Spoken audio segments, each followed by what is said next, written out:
Joining me now, Tammy Bruce. She's Washington Times columnist, Fox Business contributor. Tammy, good to have you with us. Good evening.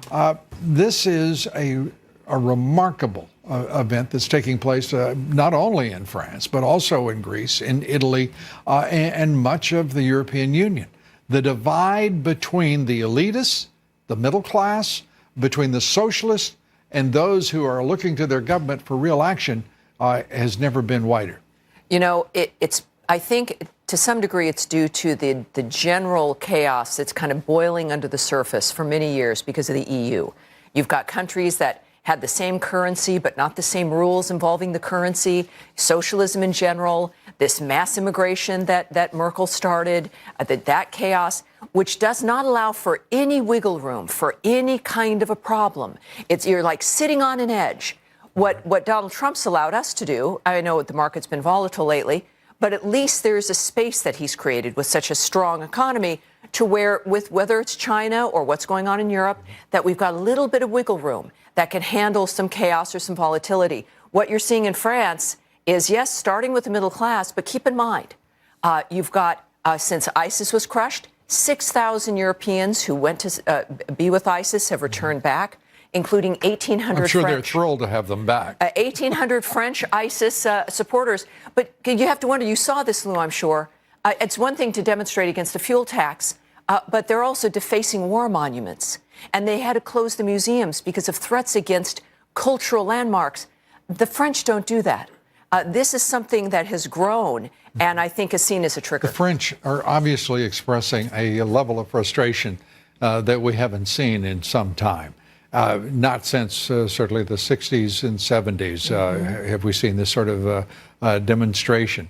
But we're also seeing an increasing, if you will, energy on the part of the elites.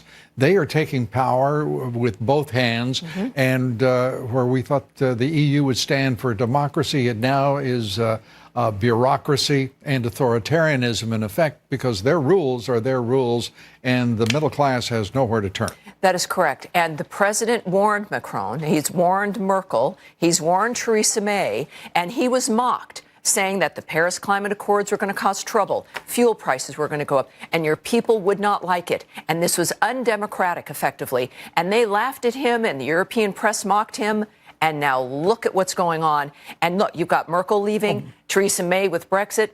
It's chaos. And Donald Trump was kind enough to say, these are mistakes, and leave the EU.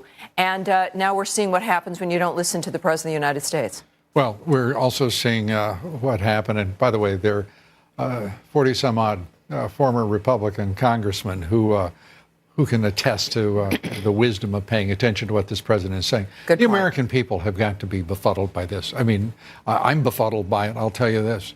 A president who showed the Republicans how to win and led them, produced more than any president in history, and somehow they tolerated a Paul Ryan as their speaker and a better way bunch of nonsense, and destroyed their chances and destroyed their majority in the House. I think it proved that their agenda was for themselves, not for this country. And President Trump's crime is the fact that he's interrupting their party. Yeah, well, he's also interrupting the elitists who want to run this country and the establishment who are having fits. That's why he's under assault. Indeed. Constantly and 24/7. Tammy, thanks. Thanks.